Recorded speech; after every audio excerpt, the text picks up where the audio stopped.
आज का deep dive हमें भारत में साल 2025 में ले जाता है। एक ऐसा साल जिसे हमारे स्रोत एक निर्णायक मोड़ या वाटरशेड मूवमेंट कह रहे हैं। हमारे पास 2025 के राजनीतिक और सामरिक घटनाक्रम पर कुछ बहुत ही दिलचस्प विश्लेषण है जो दिखाते हैं कि कैसे कुछ महीनों के भीतर हुए बदलावों ने देश की दिशा ही बदल दी। बिल्कुल। तो इस डीप डाइव का हमारा मिशन है इन दो बड़े बदलावों की पड़ताल करना।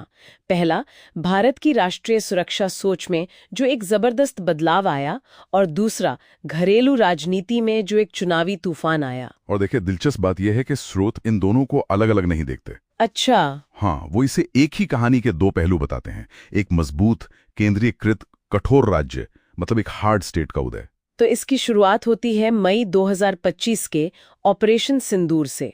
ये पहलगाम में हुए एक आतंकी हमले का जवाब था, पर हमारे स्रोत इसे 2019 की बालाकोट एयर स्ट्राइक से भी बड़ा गेम चेंजर क्यों मान रहे हैं? क्योंकि ये सिर्फ एक जवाबी कार्रवाई नहीं थी, ये भारत की रणनीतिक संयम की जो पुरानी नीति थी, स्ट्रेटेजिक रिस्ट्रेंट, हाँ, उसे छोड़कर आक्रामक रक्षा यानी ऑफेंसिव डिफेंस को पूरी तरह अपनाने का ऐलान था।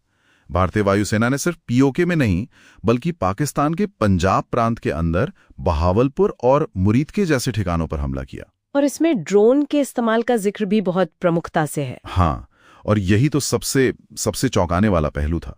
विश्लेषण के मुताबिक भारत ने 36 घंटों में 80 से ज्यादा ड्रोन्स का एक झुंड भेजा। 80 से ज्यादा? जी। और उसने रावलपिंडी के पास जो रणनीतिक रूप से बेहद अहम नूर खान एयरबेस से उसे निशाना बनाया। इस एक हमले ने पाकिस्तान के परमाणु ब्लैकमेल की हवा निकाल दी। परमाणु ब्लैकमेल की हवा निकाल दी, इसका क्या मतलब है? थोड़ा और समझाइए। मतलब ये कि भारत ने दिखा दिया कि वो परमाणु युद्ध के डर के बिना भी पाकिस्तान के अंदरूनी इलाकों में बड़ी चोट पहुंचा सकता है। अच्छा, अब तक ये माना जाता था कि परमाणु हथियारों की वजह से एक हद के बाद पारंपरिक युद्ध हो ही नहीं सकता। इस ड्रोन हमले ने उस धारणा को तोड़ दिया। और सीमाओं पर दिखाई गई इस आक्रामकता की गूंज देश की घरेलू राजनीति में भी सुनाई दी, खासकर 2025 के चुनावी नतीजों में। बिल्कुल, दो राज्यों के नतीजों ने तो सबको चौंका दिया। पहला था दिल्ली के नतीजों ने तो वाकई चौंका दिया। एक दशक से सत्ता में रही आम आदमी पार्टी की इतनी बड़ी हार, 27 साल बाद बीजेपी की वापसी, और वो भी 70 में से 48 सीटों के साथ। स्रोत ये भी बताते हैं कि मुख्यमंत्री अरविंद केजरीवाल अपनी नई दिल्ली सीट भी हार गए। आखिर हुआ क्या? देखिए, स्रोत इसके दो मुख्य कारण बता रहे हैं। एक, प्रशासनिक थकान, और दूसरा, भ्रष्टाचार के जो लगातार आरोप लग रहे थे। ऐसा लगता है कि जिस केजरीवाल मॉडल पर पूरी पार्टी खड़ी हुई थी, वो अपनी चमक खो चुका था। लेकिन इसके ठीक उलट नतीजे हमें बिहार में देखने को मिला। हाँ, बिहार में तो सारे अनुमान ही गलत साबित हुए। वहाँ सत्ता विरोधी लहर की बात हो रही थी। हाँ, बिल्कुल। लेकिन एनडीए ने 243 में से 202 सीटें जीत लीं। और वहाँ एक बड़ा राजनीतिक बदलाव हुआ।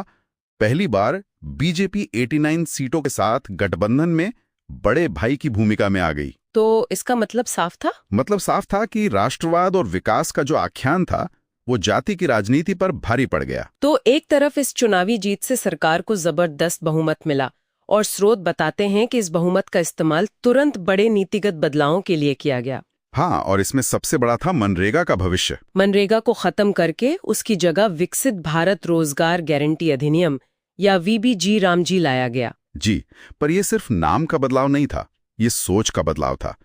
काम के अधिकार, मतलब राइट टू वर्क की जगह अब संपत्ति निर्माण पर जोर दिया गया। संपत्ति निर्माण, एसेट क्रिएशन, इसे आसान भाषा में कैसे समझे? देखिए, सरकार का तर्क यह था कि मनरेगा से सिर्फ गड्ढे खुद रहे थे।